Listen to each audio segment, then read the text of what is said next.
Oh hiya, Jack Sangster here, and welcome to the Royal Ascot video preview. I am joined by two very, very distinguished guests in such a beautiful surroundings to chat all things Royal Ascot.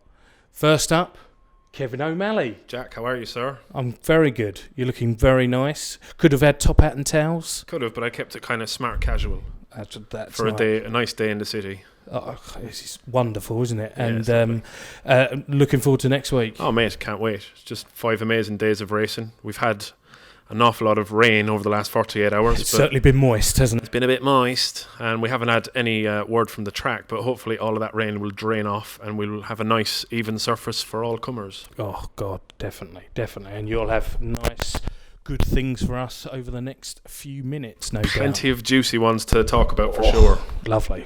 And Andrew Mount, the man himself, the Man Mountain. Greetings, gentlemen. I might have to take this jumper off. I'm getting hot under the collar. All this talk of mushness and...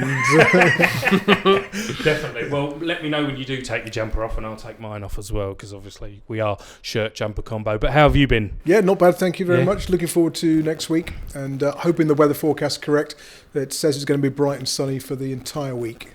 And what carriage are you in when the Queen comes down the mile? Oh, I'm going to be sort of running in front of it with a red flag. So. I've been sacked from Republican royal duties. Well, next week, obviously, we have Royal Ascot, and some of the key stats that I pulled out. 8 Group 1 races, over 300,000 people attending, 7.3 million in prize money, 25,000 spears of English asparagus, 5,000 kilos of salmon, and 1,200 buttermilk scones consumed. You're going to need a big lunchbox for that. Yeah, it's like my weekend calorie. You haven't even mentioned the champagne yet. Oh. Asparagus has gone out of season. But so what we're going to do here, guys, we're going to go straight into the big ones here, the Group 1 sprints here. And kicking off on Tuesday, we've got the Kingston Stakes for 3-year-olds plus. Do you know how that race was invented? 1860, heavy rain made it impossible to run the Royal Stand Plate over 2 miles. The only part of the course was 5 furlongs, so they just ran it over that. Is that a that's fact? How it become there. I didn't know that. It's educational. So.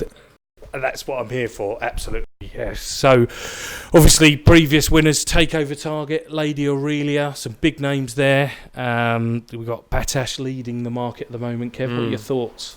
Well, when he puts it right, he's an absolute monster, isn't he? He looked fantastic last time out after a wind up, and all connections seem to be very confident in his ability, but he's been to Ascot twice and lost his brains twice, and he's failed twice.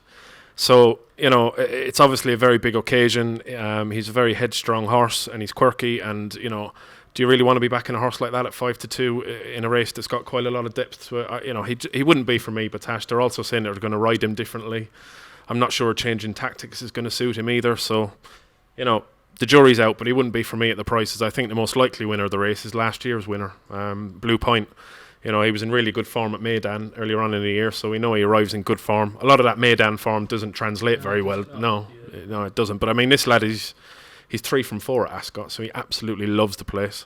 And I think he's probably the most likely winner. He's about 3-1 top, so there's nothing extraordinary about his price. But I think he's the most likely winner. There's 1 or 2 interesting ones. Imprimus coming over from the US. He looked pretty good at Keeneland. I watched him on YouTube and he looked pretty good. He beat Bound for Nowhere after stumbling out the stalls and stayed on really well in the closing stages. So he's definitely a bit of a dark horse. And my old buddy as well. I wouldn't put anybody off having a couple of quid each way on Alpha Delfini. Alpha Delfini, yeah. 25-1. I mean, You've had a couple of quid on that over your lifetime, haven't you? Yeah, well, at York last year, that was fantastic. I'm not expecting him to go and win it, but it wouldn't surprise me if he was in the first 4. He was battered by Batash last time out, but he ran a really good race, and it wouldn't surprise me. You can set your watch by Alpha Delfini, so I could see him running well. Definitely. Andrew?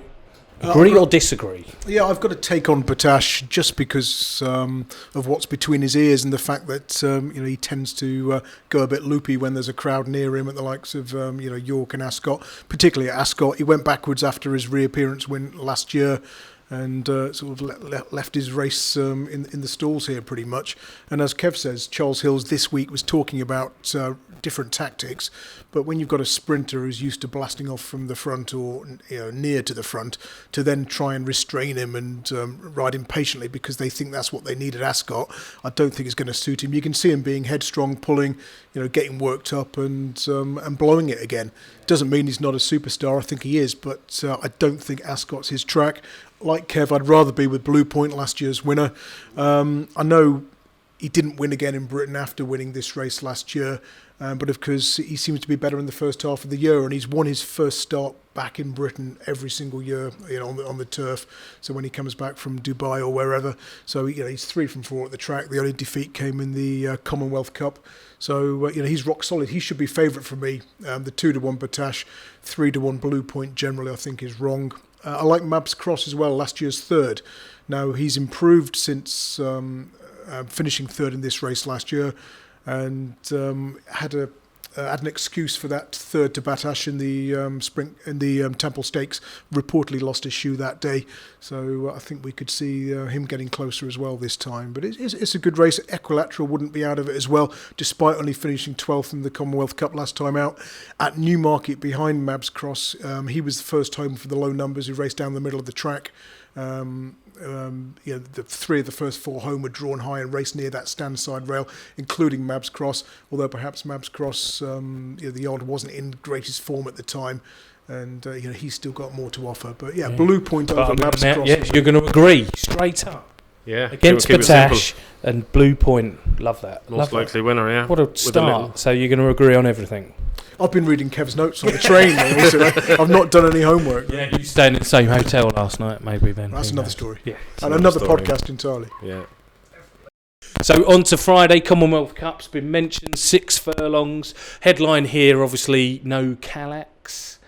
But headed the market is the man, Aidan O'Brien, with 10 sovereigns. Are you having that, Kev? Look, if 10 sovereigns is your banker of the week and you're happy to back him at 7-4, then, by all means, be my guest. He's clearly a very, very talented horse. He didn't get home in the 2,000 guineas, but, he wouldn't really be for me at 7-4 in a race that's going to have plenty of talent in it. Hello Yumzane, he's solid. He beat Calix last time out. Kevin Ryan, yeah. Turning him over at long odds on. It was quite a slowly ran affair that day, and 8-1, I think he's been plenty found in the market, although, it's hard to see him out of the first 4 or 5. I quite like Lady Kaya. She ran an absolute belter in the 1,000 guineas. She's a lovely, big, powerful filly. I think the drop from a mile back to 6 furlongs is going to really suit her. I think she'd probably be my selection in the race, Lady Kaya. Yeah, because she gets a little £3 allowance as well, and Connections just seem really confident that she's going to... Who trains that? It's Sheila Lavery. It's quite a small trainer. Yeah, She's not many Royal Ascot winners, if at all, probably. No. Maybe not even many runners, I don't know. Sheila Lavery, she had any? I don't think so. I'd say no. I'd say no. Yeah, that's Cadim is an interesting one. He clocked a good speed figure at Newbury last time out. Another one for O'Brien is So Perfect, another filly. She's got loads of experience, more than most of these, and she had a confidence boost and win last time out. Another one is Big Brother's Pride. If the ground does come up pretty soft on Friday, which is unlikely now, the French Raider needs to be taken very seriously. But for me in the Commonwealth Cup, it'll probably be Lady Kaya and Kadim between the two of them. Let's see what way the prices go on the day. But at the moment, Lady Kaya. Lovely. Is this a race you like, Andrew? There's one horse I like, and that's Hello Yumzame, one that Kev gave a good mention to. Now, prior to this one's reappearance effort in the Greenham, there was a lot of sort of positives coming from the yard about this one being their best chance of a Group 1 winner this year. And because he didn't see out the trip, 7 furlongs that day at Newbury, cut back to 6, took his sprint record to 3 wins and a short head second from 4 starts when beating Calix at Haydock, because he didn't get the respect he deserved for that because the favourite was such a short price, and there were reportedly excuses afterwards and obviously the subsequent injury. But I think Hello Yumzame is a very strong bet for this race, and even though he has shortened up since that victory over Calix, I still don't think he's as short as he should be. So 11-2 maybe, as we speak. Right, now I could see I'd price him close to the sort of 7-2 market. Really? Wow. Strong stuff That from is Mountie. good. That is gold. Absolute gold.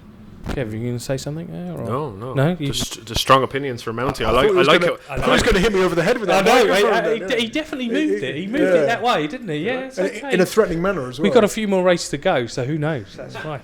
And then last of the sprints on Saturday, Diamond Jubilee Stakes. Obviously, some great names have won this.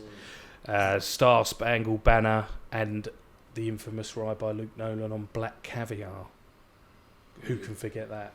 That was madness. That was amazing, wasn't it? But here, 2019 Invincible Army leads the betting as we speak. James Tate's Good Thing. No. Two solid efforts this year, absolutely fantastic. Obviously won the Camas Trophy before winning the Duke of York, but his form tends to go off the boil after his first two runs each season. He's been racing for 3 seasons, first 2 runs each season, 4 wins, 2 very narrow seconds, a short head and a nose. Third or subsequent start each year, he's won just once from 7 starts, and that was when I think 11-8 for a Group 3 at Kempton. So with all due respect to Kempton form, it's not Group 1 Royal Ascot form. So I'd be picky and say he's best when fresh, he won't be here. That might be clutching at straws, but we're talking a 3-1 shot. And if you're backing your horse at that sort of price in a competitive Royal Ascot contest, you want ticks in every box, and I don't think there are here. So I'd be looking elsewhere. The 2 I like, one is the Tin Man. He's got what I call OXO pattern to his form. Good run, bad run, etc. Very rarely strings 2 good runs together. Got beat on his reappearance at Windsor. Loves this track. He's 3 from 8 here, 3 from 4 on good or faster going. The 4th came in this race last year when meeting trouble. He still wasn't beaten very far. So, if it does dry out, which I suspect it will if the forecast is to be believed, then the Tin Man around about 12-1. And because he's a hold-up horse, like most of James Fanshaw's, tactics that are ideal for the straight track at Royal Ascot. And City Light is the other one, as well as the Tin Man, the French raider. He's the only horse to ever beat Catchy on a turning track. Catchy, if you're a regular listener to William Hill Radio, will know is one of my favourite horses. He's brilliant around a turn. I think it's 7 from 8 or 8 from 9 now. And of course, at Lingfield last year, he got turned over by City Light, but quite comprehensively so. Now, City Light has sort of not won often in the last year, but he was only beaten ahead in this race 12 months ago. And I think around about 8-1. His form ties in close up with Inns of Court, of course, the other French raider who's ahead of him in the betting. Quite but I'd be looking at the Tin Man and City Light. I'm going to press you for the Tin Man, yeah? Yep. Okay, nice.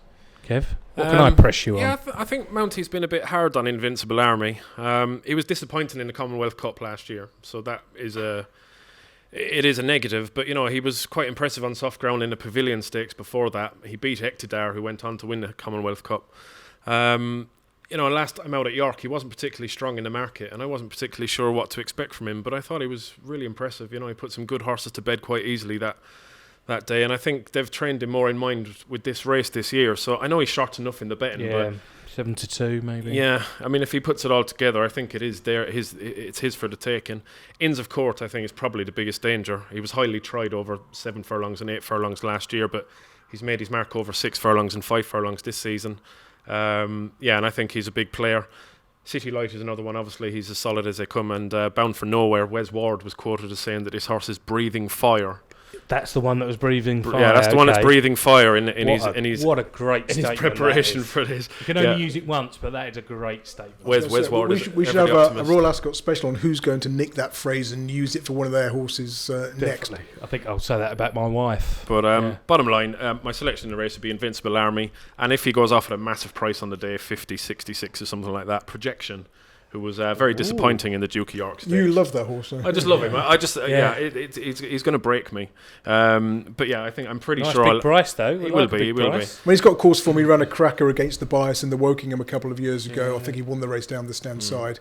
So on the clock, he's capable of running a big race in a Group 1. I hope he can do it this season, but it was disappointing at York last time out. But Invincible Army, if I have to press you. Yeah, you don't have to press me. That's what it is. That's what it is. Okay. Go on, I'll do it as well. I'll join in. He is short enough though, but I think he's the most likely winner, Jack. Fine. Only one horse can win the race. That's it, as we know. Definitely. Dead heat now. Certainty. Shot yourself in the foot there, haven't you? many times. Absolutely, that's why they're red. So that wraps us up for the Group 1 sprints. Join us for more. Get on, get paid.